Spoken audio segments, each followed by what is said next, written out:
संबोधित करें। आइए सीधे आपको वहीं लिए चलते हैं। धर्माधिकारी के रूप में भारत की ट्रेडिशनल मेडिसिन की इस परंपरा को योग एंड नेचुरोपैथी के माध्यम से दशकों पूर्व आगे बढ़ाने का कार्य किया। पहले शांतिवन के रूप में, फिर सौम्यवन के रूप में, और अब बेंगलोर में क्षेमवन के रूप में इस परंपरा को उन्होंने आगे बढ़ाने का एक अद्भुत केंद्र यहां पर दिया है। और बेंगलोर के पास इस प्रकार का एक केंद्र कर्नाटक की दृष्टि अत्यंत महत्वपूर्ण है। ये परंपरा केवल यहीं पे नहीं है, कर्नाटक तो वैसे भी संकट का साथी कहा गया है। प्रभु राम जब वन में सहयोग के लिए भटक रहे थे तो इसी कर्नाटक में बजरंगबली मारुति नंदन हनुमान जी ने उनकी सहायता करने के लिए आगे आए थे। यही कर्नाटक का क्षेत्र है। और बजरंगबली हनुमान की सहायता से उस समय जो मजबूत सेतुबंध का निर्माण हुआ था वह भारत में राम राज्य की स्थापना का आधार भी बना था। राम राज्य की इस आधारशिला को मजबूत करने की जो प्रथम भूमि मानी जाती है वह कर्नाटक मानी जाती है। और कर्नाटक की धरती, चाहे वह श्री कालभैरेश्वर मंदिर आदि चुनचुनगिरी मास्तानम की पूज्य परंपरा के साथ जुड़े हुए पूज्य महास्वामी श्री श्री बाल गंगाधर स्वामी जी महाराज के सानिध्य में और वर्तमान में पूज्य स्वामी निर्मलानंद नाथ स्वामी जी महाराज के सानिध्य में आदि चुनचुनगिरी के माध्यम से चलने वाली आध्यात्मिक और सेवा के शिक्षा और स्वास्थ्य संबंधी हुए तमाम प्रकल्प जो न केवल कर्नाटक राज्य में बल्कि पूरे भारत में भी और देश के दुनिया के तमाम अन्य देशों में सेवा के इस प्रकल्प को आगे बढ़ाने का कार्य कर रहे हैं। यह नाथ संप्रदाय की एक परंपरा और मेरे लिए अद्भुत था जब डॉक्टर वीरेंद्र हेगड़े जी का यह निमंत्रण मुझे प्राप्त हुआ तो मैंने जानने का प्रयास किया कार्यक्रम में कौन कौन लोग हैं।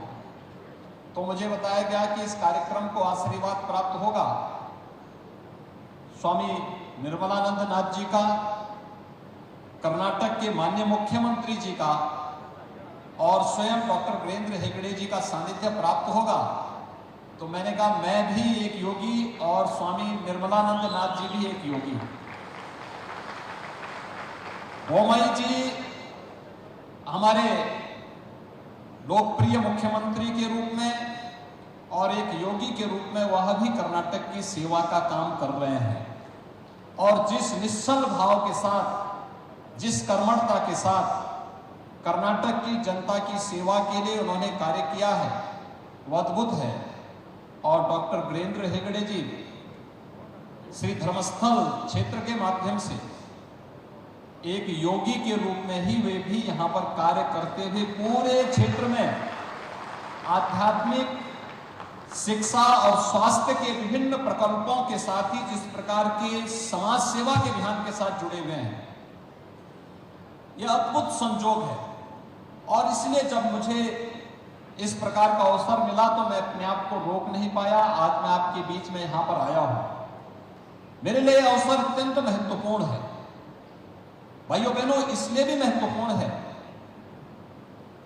कि बेंगलोर आईटी और बायोटेक्नोलॉजी का एक हब माना जाता है। अब यह तेजी के साथ ट्रेडिशनल मेडिसिन के एक नए हब के रूप में दुनिया को मार्गदर्शन करता हुआ दिखाई दे रहा है। और खासतौर पर जब प्रधानमंत्री मोदी जी भारत की इकोनॉमी को $5 ट्रिलियन की इकोनॉमी बनाने की ओर अग्रसर हो, हमें अपनी कार्य पद्धति में प्रोफेशनलिज्म कैसे लेके आना है, टेक्नोलॉजी के साथ उसको जोड़ते हुए कैसे हम इसे आगे बढ़ा सकते हैं, यह आज की आवश्यकता है और आज की इस आवश्यकता के अनुरूप हम उस अभियान का हिस्सा बने। ये केवल सरकार के अकेले प्रयास से नहीं, बल्कि सभी सामाजिक, धार्मिक, आध्यात्मिक और वाणिज्यिक संस्थान भी जब इस कार्यक्रम के साथ जुड़ेंगे तो इसके परिणाम उसी रूप में आते हुए दिखाई देंगे। जब भारत को आधुनिक तकनीक की आवश्यकता थी तो आईटी के रूप में बेंगलोर उसका हब बना। भारत को जब किसी भी अन्य क्षेत्र में आगे बढ़ने की आवश्यकता पड़ी तो बेंगलोर ने और कर्नाटक ने उस संकट के साथी के रूप में मजबूती के साथ अपने कदम को आगे बढ़ाया। और आज यह अवसर अत्यंत महत्वपूर्ण है कि आज जब प्रधानमंत्री मोदी जी भारत को दुनिया की एक बड़ी अर्थव्यवस्था के रूप में अग्रसर करने के लिए संकल्पित हैं, उन स्थितियों में भारत के धर्म स्थलों की भूमिका क्या होनी चाहिए।